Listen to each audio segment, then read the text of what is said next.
제일 좋은 학생 여러분 반갑습니다. 오늘 오랜만에 과학 수업을 하게 됐네요. 저번 시간에 맨델의 유전 법칙에 대해서 배웠는데 오늘은 그 두 번째 시간으로 좀 더 복잡한 상황을 다루겠습니다. 앞에 있는 내용을 여러분 잘 이해하고 있어야지 오늘 내용을 이해할 수 있어요. 왜냐하면 지난 시간에 배운 내용에서 추가돼서 복잡한 상황을 다루고 있기 때문에 그래요.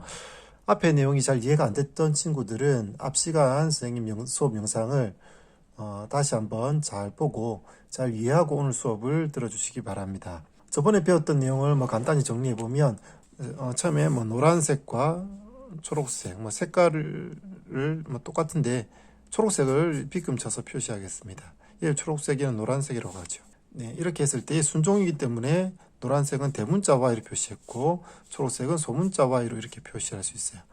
자, 그러면 이렇게 하나의 형질, 노란색인지 초록색인지 결정하기 위해서는 알파벳 두 개가 모여야 되죠. 두 개의 유전자가 모여서 한 가지 형질을 결정하게 됩니다. 이 대문자 두 개 중에서 하나는 엄마에게서 하나는 아빠에게서 이렇게 받은 거겠죠. 얘도 마찬가지로 부모에게서 유전자를 하나씩 받았고, 얘가 자손을 낳을 때도 가지고 있는 유전자 두 개 중에 하나를 자손에게 물려주는 거예요. 그럼 얘는 둘 다 대문자만 가지고 있기 때문에 자손에게 물려줄 수 있는 것은 대문자밖에 없죠. 얘는 대문자 Y만 자손에게 물려줄 수 있고, 얘는 소문자 Y만 자손에게 물려줄 수 있었어요. 그렇게 해서 얘 둘을 교배하면 대문자 Y와 소문자 Y가 만나서 이 태어나는 자손은 대문자 Y 하나, 소문자 하나, Y 하나를 가진 그런 자손이 태어날 수밖에 없는 거죠. 그런데 이때 색깔이 역시 노란색이었어요. 그래서 자손 일대에서 이렇게 잡종이 됐죠. 위에 부모들은 순종, 대문자끼리, 소문자끼리만 모여있는 순종이었는데 두 개가 섞이니까 잡종이 됐어요. 그런데 잡종일 때는 노란색만 나왔죠. 초록색은 나오지 않고. 그래서 잡종일 때 나타나는 표현형, 나타나는 형질을 우성이라고 했고, 나타나지 않는 녹색은 열성이 되겠죠. 그래서 얘는 노란색이지만 초록색의 유전자를 가지고 있어요. 소문자 Y를 가지고 있지만 노란색으로 나타나는 거죠. 근데 얘를 자가수분했어요. 자가수분이라는 것은 똑같은 것끼리 다시 한번 교배했다 그런 얘기죠. 이렇게 교배하면 어떻게 돼요?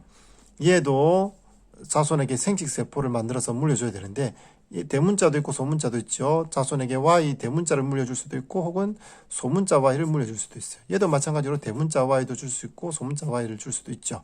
네, 그랬을 때 대문자 Y끼리 만나면 대문자 Y, 대문자 Y. 이 소문자하고 대문자 만나면 대문자 Y, 소문자 Y. 네, 이 대문자하고 이쪽 소문자하고 만나는 방법도 있죠. 이렇게. 그 다음에 소문자끼리 만나는 경우도 있어요. 자, 이렇게 네 가지 만날 수 있는 방법은 네 가지인데 이거 두 가지는 똑같은 거죠. 그래서 1대 2대 1의 유전자형의 비율이 나타나고, 그런데 이 Y, 대문자 YY나 대문자 소문자 섞여 있는 거나 다 모습은 똑같이 이거는 이제 노란색이 되고 얘는 초록색이 되겠죠. 그래서 초록색과 노란색의 비율이 3대 1의 비율이 나타난다 라는 것이 지난 시간에 배웠던 얘기고, 그래서 자손 일대에서 우성이 나타난다는 게 우열의 원리, 그 다음에 자가수분해서 자손을 태어나는 걸 어떻게 태어나는지 분석하기 위해서 가지고 있는 유전자 두 개 중에 하나씩만 물려줘서 그게 이렇게 조합해서 자손이 태어난다는 것이 분리의 법칙이었어요. 분리의 법칙이라는 것은 이거 가지고 있는 유전자 두 개 중에 하나를 분리해서 자손에게 물려준다라는 얘기죠. 자, 분리의 법칙을 이용해서 자손이 어떤 자손이 태어나는지를 예측해 볼 수 있고, 그 예측한 결과대로 맨델이 실험한 결과와 일치했던 것을 확인할 수 있었어요. 자, 오늘은 조금 더 복잡한 상황인데 두 가지 형질을 동시에 다루게 될 거예요. 완두는 이렇게 노란색인 것도 있고 녹색인 것도 있고 색깔이 차이가 있죠. 그런데 색깔만 차이가 있는 것이 아니라 모양도 동그란 완두가 있고 쭈글쭈글한 주름진 완두도 있어요. 그래서 둥근 완두와 주름진 완두, 노란색과 초록색, 네, 이렇게 둥글면서 노란색인 것도 있고 둥글면서 초록색인 것도 있고 주름지면서 노란 것도 있고 주름지면서 초록색인 것도 있겠죠. 네, 이런 것들을 교배했을 때 어떻게 되는가. 네, 이게 유전이 될 때 초록색이냐 노란색이냐라는 것이 둥근 것과 주름진 것하고 서로 영향을 미치는지 그렇지 않은지 이런 것을 오늘 살펴보게 될 거예요. 교과서 보니까 이렇게 복잡하게 나와 있죠. 여기 그림이 잘 안 보이기 때문에 화면상에 안 보이기 때문에 선생님이 다시 그림을 여기다 크게 그려서 한번 설명하겠습니다. 자, 오늘 다룰 내용도 첫 번째로 어버이 때는 둘 다 순종이에요. 순종인데 둥글고 노란색인 게 있고 주름지고 녹색인 게 있어요. 얘도 순종이고 얘도 순종이에요. 자, 그러면 유전자형을 우리가 한번 적어 볼 건데, 색깔은 우리가 앞에서 Y를 표시했죠. 대문자 Y는 노란색, 소문자 Y는 초록색으로 표시했어요. 왜 대문자 Y를 노란색으로 했느냐? 노란색이 우성이기 때문에 우성을 대문자로 표시했어요. 자, 그리고 이제 둥근 것과 주름진 것을 교배했을 때는 어떤 게 우성이냐면 자손 일대에서 잡종인 경우에 둥근 모양이 나타나요. 그래서 둥근 게 우성이고 주름진 게 열성이죠. 그래서 둥근 것을 대문자로 표시할 건데 둥근 것은 R로 표시하도록 하겠어요. 얘는 대문자 R, 대문자 R. 얘는 일단 부모는 순종을 가지고 처음 시작하기 때문에 대문자 두 개가 모여있는 순종의 둥근 것. 얘는 주름진 건데 주름진 거니까 소문자 R이 되겠죠. 소문자 R 두 개가 모여있는 순종의 주름진 것이 되겠습니다. 그리고 색깔은 얘가 노란색이고 얘는 녹색이죠. 노란색이니까 대문자 Y를 표시하고 얘는 소문자 Y를 표시하겠습니다. 자, 이렇게 순종의 둥글면서 노란색인 것과 순종의 주름지면서 녹색인 것 두 개를 교배했을 때 자손이 어떤 게 태어나는지 생각해 보게 될 건데요. 자, 자손이 어떤 게 태어날까요? 네, 우성이 태어난다 했죠. 네, 이것과 이것이 만나서 잡종이 태어나면 우성, 모양도 둥근 게 우성이기 때문에 둥근 게 나타나고 초록색보다 노란색이 우성이기 때문에 노란색이 나타나요. 그래서 자손 일대에서 이건 어버이가 되겠고 이거는 자손 일대죠. 네, 자손 일대에서는 전부 다 100% 둥글면서 노란색인 완두만 태어났어요. 얘는 어떤 유전자형을 가지고 있을까요? 알파벳을 한번 적어봐야 될 건데요. 자, 얘가 자손에게 유전자를 물려주죠. 그런데 가지고 있는 유전자 두 개 중에서 한 개만 물려주는 거죠. 네, 둥근 것을 결정하는 R도 둘 중에 하나를 물려주게 되는데 둘 다 대문자 R이죠. 얘는 순종이기 때문에 대문자 R밖에 없어요. 얘가 R을 물려줄 수 있는 방법은 대문자 R을 주는 방법밖에 없죠. 자, 색깔에 대한 Y도 둘 다 대문자를 가지고 있어요. 대문자 Y 둘 중에 하나를 어느 걸 주든지 뭐 이렇게 줄 수 있는 방법밖에 없죠. 그래서 R 하나, Y 하나를 자손에게 물려주는 거예요. 얘도 마찬가지로 자손에게 자신의 유전자 중에서 R도 하나, Y도 하나를 물려주는데 R이 두 개 다 소문자이기 때문에 소문자 R을 물려줄 수밖에 없고 Y도 소문자 Y를 물려줄 수밖에 없죠. 그래서 얘가 물려주는 유전자는 대문자 R, 대문자 Y. 얘는 소문자 R, 소문자 Y를 물려주고 그럼 이것 두 개가 만나서 자손이 태어나는 거죠. 그럼 얘하고 만났어요. 그러면 R이 대문자 하나, 소문자 하나. 대문자 하나, 소문자 하나. Y도 대문자 하나, 소문자 하나를 가진 이런 자손이 태어나겠죠. 그런데 대문자와 소문자가 섞여 있는 잡종일 때는 우성의 형질만 나타난다 그랬죠. 그래서 R이 대문자가 들어가 있기 때문에 자손 일대에서 둥근 게 태어났어요. 왜냐하면 둥근 게 우성이기 때문에 둥근 것만 태어나죠. Y도 대문자 하나 소문자 섞여 있는데 대소문자 섞여 있는 이렇게 잡종일 때는 우성의 형질을 따르죠. 그래서 색깔 노란색이 우성이기 때문에 색깔이 노란색이 되는 거예요. 그래서 이 둘을 교배했을 때 자손 일대에는 둥글면서 색깔이 노란색인 그런 자손만 100% 태어나게 돼요. 네, 그러면 얘를 이제 자가수분해서 자손 2대를 얻을 건데 자가수분이라고 하는 것은 자기 안에서 수분이 일어나는 거니까 똑같은 것끼리 교배한다라고 생각하면 돼요. 얘하고 똑같은 라지 R, 스몰 r, 라지 Y, 스몰 y. 얘하고 똑같은 것끼리 교배했다. 이렇게 생각하면 되겠어요. 자, 얘를 교배할 때 얘도 역시 마찬가지로 생식세포를 만들어서 자손을 번식하게 되는 거죠. 생식세포를 만들 때는 자기가 가진 유전자 중에서 절반만 자손에게 물려줘요. 근데 절반을 준다고 해서 얘를 주고 얘는 안 주고 이런 게 아니라 똑같은 짝을 이루고 있는 상동염색체끼리 짝을 이루고 있을 때 그 상동염색체 둘 중에 하나를 자손에게 물려주는 거죠. 그러니까 R도 두 개 중에 하나를 자손에게 줘야 되고 Y도 둘 중에 하나를 자손에게 물려줘야 돼요. 그러면 얘가 R을 물려줄 때 어떤 걸 물려주느냐? 이걸 줄 수도 있고 이걸 줄 수도 있죠. 대문자도 있고 소문자도 있기 때문에 얘가 만드는 생식세포의 종류는 다양하게 나올 수 있어요. 자, 위에 부모 같은 경우는 대문자 Y를 줄 수밖에 없죠. 대문자밖에 안 가지고 있으니 얘는 소문자를 줄 수밖에 없지만 얘는 대문자와 소문자를 다 가지고 있어요. 그래서 대문자를 줄 수도 있고 소문자를 줄 수도 있어요. R을 대문자 R을 주고 y도 대문자 y를 줄 수 있는 방법이 있죠. 이런 방법이 있고 또 한 가지 방법은 r은 대문자를 주는데 y는 소문자를 주는 방법도 있겠죠. 또 r은 소문자인데 y는 대문자인 경우도 있고 r 소문자, y도 소문자인 이런 네 가지 경우가 있을 수 있어요. 얘가 만들 수 있는 생식세포의 종류는 이렇게 네 가지 종류의 생식세포를 만들 수 있다라는 거죠.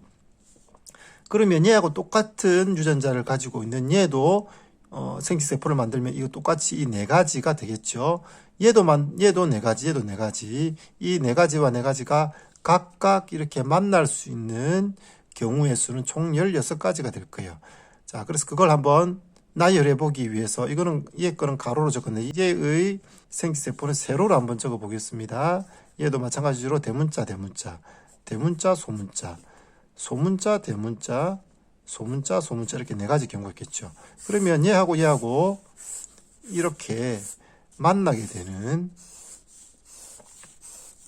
얘의 생식세포와 얘의 생식세포가 만나겠죠. 만나게 되는 이렇게 경우의 수는 이렇게 총 16가지가 됩니다. 얘하고 만난다면 라지 R, 라지 R, 라지 Y, 라지 Y 될 거고 얘하고 만나면 R은 둘 다 대문자죠. RR, Y는 대문자 하나, 소문자 하나. 그 다음에 얘는 R은 대문자 하나, 소문자 하나. Y는 둘 다 대문자. 이런 식으로 적어볼 수 있겠죠. 예, 선생님이 이렇게 다 적어봤는데 이렇게 됐습니다. 자, 이렇게 16가지 종류가 나오죠. 굉장히 복잡해 보이는데 여러분도 한번 직접 이렇게 이제 표를 만들어서 한번 적어보세요. 그러면 이렇게 각각 만나서 만들어서 지을 수 있는 경우의 수가 총 16가지가 나오는데 이때 나타나는 표현형이라는 것은 겉으로 나타나는 모습이죠. 표현형이 어떤 건지 어떻게 되는지를 한번 살펴봐야 되겠습니다. 모양을 둥근 것과 주름진 것으로 구분할 수 있죠. 자, 여기서 둥근 것은 어떤 게 둥근 게 될까요? 둥근 게 되려면 R이 대문자 하나라도 있으면 무조건 둥근 거죠. R이 대문자 두 개가 모여도 둥근 거, 대문자 하나가 모여도 둥근 거.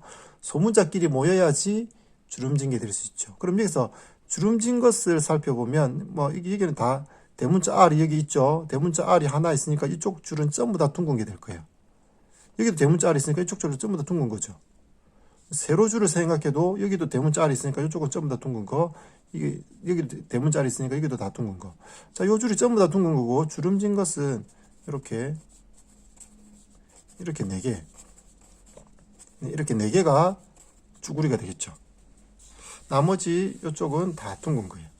그 다음에 색깔은, 초록색이 되려면 일단은 Y가 하나라도 대문자가 있으면 노란색이 되죠.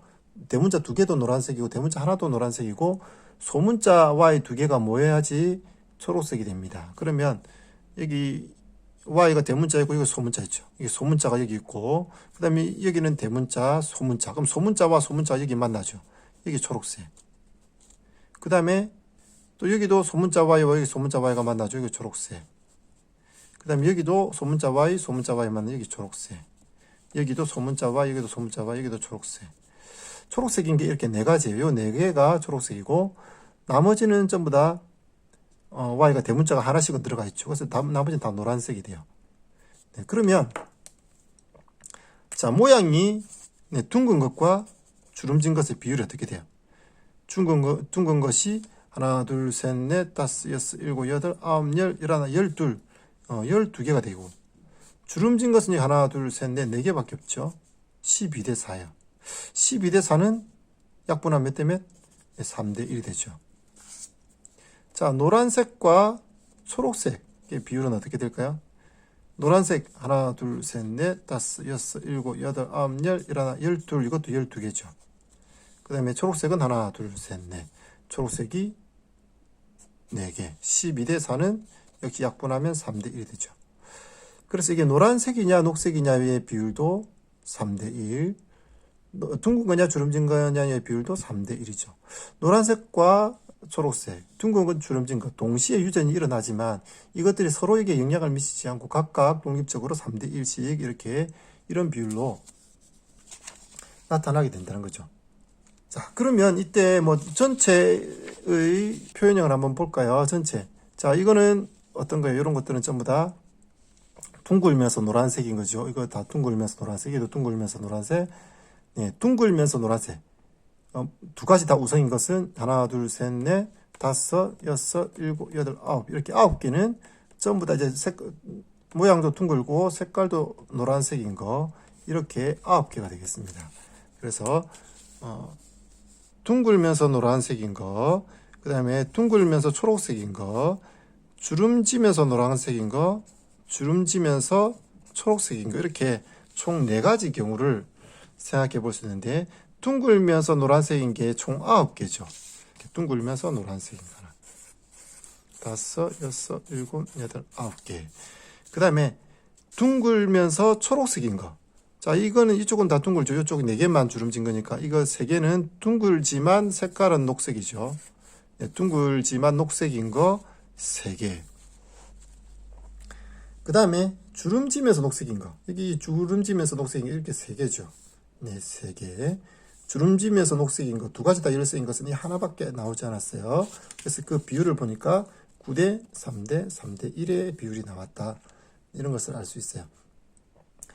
둥근 것과 둥글면서 노란색, 둥글면서 초록색, 주름지면서 노란색, 주름지면서 초록색, 이렇게 4가지 표현형이 나타나는데 이 표현형의 비율이 9대 3대 3대 1이다. 이런 비율이 나오고, 이 안에서도 보면 노란색이냐 녹색이냐를 따져보면 노란색인 거 이거 2개 더하면 9하고 3 더하면 12죠. 그 다음에 초록색인 거 3, 1 더하면 4죠. 4대 1. 네. 12대 4니까 3대 1이 되겠죠. 그 다음에 모양을 봐도 이 앞에 둥근 거 9하고 3 더하면 12죠. 주름진 거 4죠. 12대 4는 약분하면 역시 3대 1. 그래서 색깔도 3대 1, 모양도 3대 1의 비율로 나타난다. 우리가 앞에서 배웠던 색깔만 따져봤을 때 색깔도 둥근 것과 주름진 것이 자손 1에서 3대 1의 비율이 나왔던 것처럼 이것도 2가지가 동시에, 2가지 형질이 동시에 유전이 일어나도 역시 색깔도 3대 1의 비율이 나오고 모양도 역시 3대 1의 비율이 나온다라는 사실을 알 수 있어요. 그래서 이 오늘 배운 내용을 정리해 보면, 방금 선생님이 그림으로 그렸던 게 교과서에 잘 나와 있어요. 이 그림을 여러분 그대로 잘 이해하면 되겠습니다. 여기 유전자형이 적혀 있고 어떤 생식세포를 만들어서 어떻게 만나게 되는지가 나오죠. 네, 그리고 나서 자손이 나타나는 거 비율이 나와 있습니다. 선생님이 기록했던 비율이 교과서에 다 나와 있죠. 이렇게 2가지 이상의 형질, 실제로는 많은 형질이 한꺼번에 유전되겠죠. 이런 콩의 색깔뿐만 아니라 콩깍지의 색깔이라든지 아니면 콩의 꽃의 색깔이라든지 꽃의 위치라든지 뭐 이런 다양한 형질이 동시에 유전이 일어날 거예요. 근데 그 유전이 동시에 일어나지만 그게 서로 영향을 미치지 않고 독립적으로 유전이 된다는 거죠. 이런 현상을, 이런 유전 법칙을 뭐라고 하냐면 독립의 법칙이다, 이렇게 얘기하는 거예요. 자, 교과서 181쪽에 보니까 그 내용이 나와 있어요. 2쌍 이상의 대립 유전자가 서로 영향을 미치지 않고 각각 분리의 법칙에 따라 유전되는 원리를 독립의 법칙이라고 한다. 분리의 법칙이라는 것은 아까 얘기했듯이 이렇게 생식세포를 만들 때 R 하나, Y 하나 이렇게 각각 분리되어서 따로따로 생식세포를 만들어서 이런 방식으로 만나게 된다라는 게 분리의 법칙이에요. 네, 분리의 법칙으로 3대 1의 비율이 나온다는 거 앞에서 알아봤고, 9대 3대 3대 1 이렇게 나오는 것도 역시 분리의 법칙으로 알 수 있어요. 이때 색깔이 어떤 색깔이냐, 모양이 어떠냐라는 것이 서로에게 영향을 미치지 않고 각각 3대 1의 비율로 독립적으로 유전이 일어난다는 것이 오늘 배운 독립의 법칙이 되겠습니다.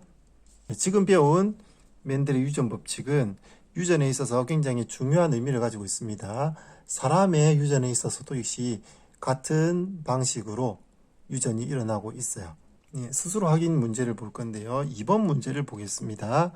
C의 모양이 둥글고 색깔이 노란색이며 유전자형이 라지 R 스몰 r, 라지 Y 스몰 y인 완두를 C가 주름지고 초록색이며 유전자형이 스몰 r 스몰 r, 스몰 y 스몰 y인 완두와 교배했을 때 자손 1대 나타나는 표현형의 비를 설명해 보자 그랬어요.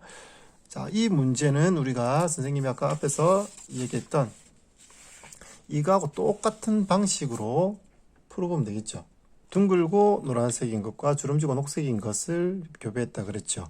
그런데 우리가 앞에서는 이게 둘 다 순종이었는데 지금 문제에서는 그렇지가 않죠. 얘는 라지 r, 스몰 r, 라지 y, 스몰 y인 거고 얘는 스몰 r, 스몰 r, 스몰 y, 스몰 y인 거예요. 자, 얘를 교배했을 때 자손이 어떻게 태어나는지를 살펴보자는 거 있죠. 어떻게 될까요? 얘가 만들 수 있는 생식세포가 뭔지를 생각해 보면 돼요. R 2개 중에 하나를 줘야 되고 Y도 2개 중에 하나를 줘야 되죠.